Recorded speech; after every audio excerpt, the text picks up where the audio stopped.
ಓಂ ಗಂಗನಪತೆ ನಮಃ. ಜೈ ಶ್ರೀಕೃಷ್ಣ. ಓಂ ದುಂ ದುರ್ಗಾಯೇ ನಮಃ. ಓಂ ನಮೋ ಭಗವತಿ ವಾಸುದೇವಾಯ. ಎಲ್ಲರಿಗೂ ಆದಿಷ್ಠಾನಂಗೆ ಸ್ವಾಗತ ಮಾಡ್ತಾ ಇದ್ದೇನೆ. ಇಂದಿನ ಈ ವಿಡಿಯೋದಲ್ಲಿ ಭಗವದ್ಗೀತೆಯ ಅಧ್ಯಾಯ 18 ಶ್ಲೋಕ 26ರಿಂದ ಆರಂಭ ಮಾಡಲಿಕ್ಕಿದ್ದೇವೆ. ಮುಕ್ತ ಸಂಗಃ ಅನಹಂವಾದಿ ಧೃತಿ ಉತ್ಸಾಹ ಸಮನ್ವಿತಃ ಸಿದ್ಧಿ ಅಸಿದ್ಧೋ ನಿರ್ವಿಕಾರಃ ಕರ್ತ ಸಾತ್ವಿಕಃ ಉಚ್ಯತೆ. ಐಹಿಕ ಪ್ರಕೃತಿಯ ಗುಣಗಳ ಸಂಗ ಇಲ್ಲದೆ, ದುರಹಂಕಾರ ಇಲ್ಲದೆ, ಜಯಾಪಜಯಗಳಲ್ಲಿ ವಿಚಲಿತನಾಗದೆ, ದೃಢ ನಿಶ್ಚಯ ಮತ್ತು ಉತ್ಸಾಹದಿಂದ ತನ್ನ ಕರ್ತವ್ಯವನ್ನು ಮಾಡುವವನು ಸಾತ್ವಿಕ ಕರ್ತ ಎಂದು ಹೇಳಲಾಗುತ್ತದೆ. ಕೃಷ್ಣ ಪ್ರಜ್ಞೆಯಲ್ಲಿ ಇರುವವನು ಯಾವಾಗಲೂ ಐಹಿಕ ಪ್ರಕೃತಿಯ ಗುಣಗಳನ್ನು ಮೀರಿದವನು. ಅವನಿಗೆ ವಹಿಸಿದ ಕೆಲಸದಿಂದ ಅವನು ಯಾವ ಫಲವನ್ನೂ ನಿರೀಕ್ಷಿಸೋದಿಲ್ಲ, ಏಕೆಂದರೆ ಅವನು ಮಿಥ್ಯ ಅಹಂಕಾರ ಮತ್ತು ಗರ್ವಗಳನ್ನು ಮೀರಿದವನು. ಆದರೂ ಅವನು ಕೆಲಸ ಮುಗಿಯುವವರೆಗೆ ಯಾವಾಗಲೂ ಉತ್ಸಾಹಿಯಾಗಿರುತ್ತಾನೆ. ಅವನು ಕೈಗೊಂಡಂತಹ ಕಾರ್ಯದ ನೋವನ್ನು ಕುರಿತು ಚಿಂತಿಸುವುದಿಲ್ಲ, ಯಾವಾಗಲೂ ಉತ್ಸಾಹದಿಂದ ಇರುತ್ತಾನೆ.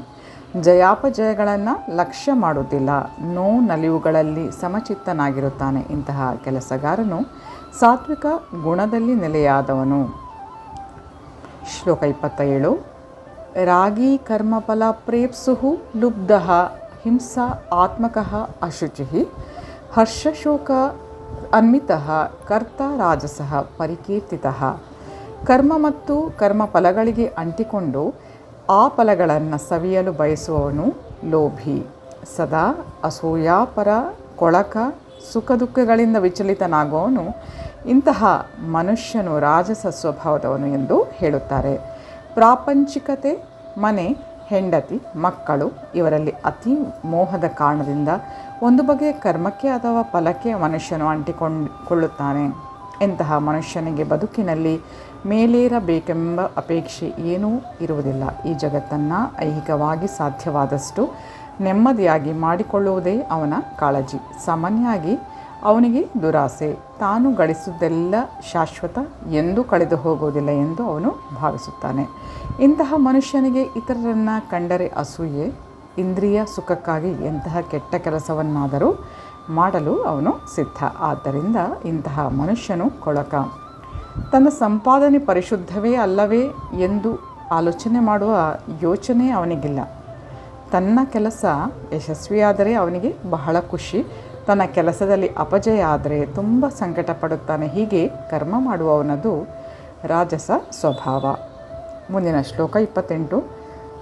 ಅಯುಕ್ತಃ ಪ್ರಾಕೃತಃ ಸ್ತಬ್ಧಃ ಶಠಃ ನೈಷ್ಕೃತಿಕಃ ಆಲಸಃ ವಿಷಾದಿ ದೀರ್ಘಸೂತ್ರೀ ಚ ಕರ್ತ ತಾಮಸಃ ಉಚ್ಯತೆ.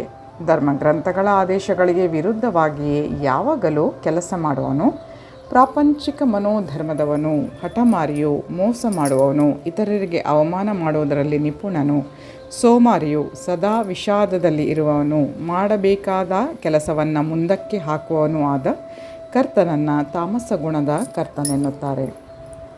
ಧರ್ಮಗ್ರಂಥಗಳ ಆದೇಶಗಳಲ್ಲಿ ಯಾವ ಬಗೆಯ ಕೆಲಸವನ್ನು ಮಾಡಬೇಕು ಮತ್ತು ಯಾವ ಬಗೆಯ ಕೆಲಸವನ್ನು ಮಾಡಬಾರದು ಎನ್ನುವುದನ್ನು ಕಾಣುತ್ತೇವೆ. ಈ ಆದೇಶಗಳಿಗೆ ಲಕ್ಷ್ಯ ಮಾಡದವರು ಮಾಡಬಾರದ ಕೆಲಸಗಳಲ್ಲಿ ನಿರತರಾಗುತ್ತಾರೆ. ಇಂತಹವರು ಸಾಮಾನ್ಯವಾಗಿ ಪ್ರಾಪಂಚಿಕ ಮನೋಧರ್ಮದವರಾಗಿರುತ್ತಾರೆ. ಅವರು ಪ್ರಕೃತಿಯ ಗುಣಗಳಿಗೆ ಅನುಗುಣವಾಗಿ ಕೆಲಸ ಮಾಡುತ್ತಾರೆ, ಧರ್ಮಗ್ರಂಥದ ಆದೇಶಗಳಿಗೆ ಅನುಗುಣವಾಗಿ ಅಲ್ಲ. ಇಂತಹ ಕರ್ತರು ಅಷ್ಟೇನು ಮೃದುವಾಗಿರುವುದಿಲ್ಲ. ಸಾಮಾನ್ಯವಾಗಿ ಅವರು ಉಪಾಯಗಾರರು ಮತ್ತು ಇತರರಿಗೆ ಅವಮಾನ ಮಾಡುವುದರಲ್ಲಿ ನಿಪುಣರು.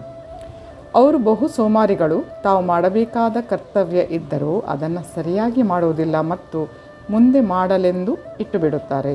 ಆದ್ದರಿಂದ ಅವರು ಖಿನ್ನರಾಗಿ ಕಾಣುತ್ತಾರೆ. ಮಾಡಲೇಬೇಕಾದ ಕೆಲಸವನ್ನು ಮುಂದಕ್ಕೆ ಹಾಕುತ್ತಾರೆ. 1 ಗಂಟೆಯಲ್ಲಿ ಮಾಡಬಹುದಾದದನ್ನು ವರ್ಷಗಟ್ಟಲೆ ಎಳೆಯುತ್ತಾರೆ. ಇಂತಹ ಕರ್ತರು ತಾಮಸ ಗುಣದವರು ಎಂದು ಹೇಳಲಾಗುತ್ತದೆ. ಶ್ಲೋಕ 29. ಬುದ್ಧೇಃ ಭೇದಂ ಧೃತೇಃ ಚ ಏವ ಗುಣತಃ ತ್ರಿವಿಧಂ ಶೃಣು ಪ್ರೋಚ್ಯಮಾನಂ ಅಶೇಷೇಣ ಪೃಥಕ್ತ್ವೇನ ಧನಂಜಯನೇ. ಐಹಿಕ ಪ್ರಕೃತಿಯ 3 ಗುಣಗಳಿಗೆ ಅನುಗುಣವಾದ ಬೇರೆ ಬೇರೆ ಬಗೆಗಳ ತಿಳುವಳಿಕೆಯ ಮತ್ತು ದೃಢ ಸಂಕಲ್ಪದ ವಿಷಯವನ್ನು ವಿವರವಾಗಿ ಹೇಳುತ್ತೇನೆ, ದಯವಿಟ್ಟು ಕೇಳು.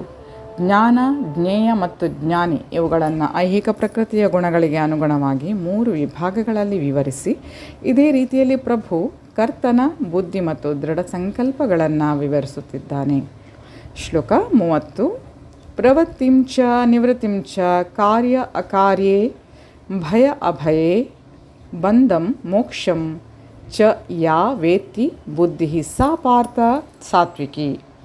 ಪಾರ್ಥನೆ, ಏನನ್ನು ಮಾಡಲೇಬೇಕು ಮತ್ತು ಏನನ್ನು ಮಾಡಬಾರದು, ಯಾವುದಕ್ಕೆ ಭಯಪಡಬೇಕು, ಯಾವುದಕ್ಕೆ ಭಯಪಡಬಾರದು, ಯಾವುದು ಬಂಧಿಸುತ್ತದೆ ಮತ್ತು ಯಾವುದು ಬಿಡುಗಡೆ ಮಾಡುತ್ತದೆ ಎನ್ನುವುದನ್ನು ತಿಳಿಸಿಕೊಡುವಂತಹ ಬುದ್ಧಿಯು ಸಾತ್ವಿಕ ಗುಣದಲ್ಲಿದೆ.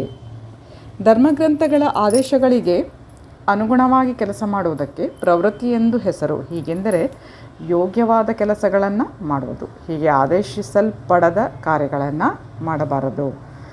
ಧರ್ಮಗ್ರಂಥಗಳ ಆದೇಶಗಳನ್ನು ತಿಳಿಯದವನು ಕರ್ಮದ ಕ್ರಿಯೆ ಮತ್ತು ಪ್ರತಿಕ್ರಿಯೆಗಳಲ್ಲಿ ಸಿಕ್ಕಿಕೊಳ್ಳುತ್ತಾನೆ. ಬುದ್ಧಿಶಕ್ತಿಯಿಂದ ತಾರತಮ್ಯ ಮಾಡುವುದು ಸಾತ್ವಿಕ ಗುಣಕ್ಕೆ ಸೇರಿದ್ದು. ಮೈ ಡಿಯರ್ ಫ್ರೆಂಡ್ಸ್, ಮುಂದಿನ ಶ್ಲೋಕಗಳನ್ನು ಮುಂದಿನ ವಿಡಿಯೋದ ಮೂಲಕ ತಮ್ಮ ಮುಂದಿಡ್ತೇನೆ. ಅಲ್ಲಿವರೆಗೆ ಧನ್ಯವಾದಗಳು. Please take care. Have a good day. ಜೈ ಶ್ರೀ ಶಕ್ತಿ, ಜೈ ಮಾ ಕಾಳಿ, ಜೈ ಶ್ರೀ ಕೃಷ್ಣ. ಶ್ರೀಕೃಷ್ಣ ಅರ್ಪಣಮಸ್ತು. Thank you.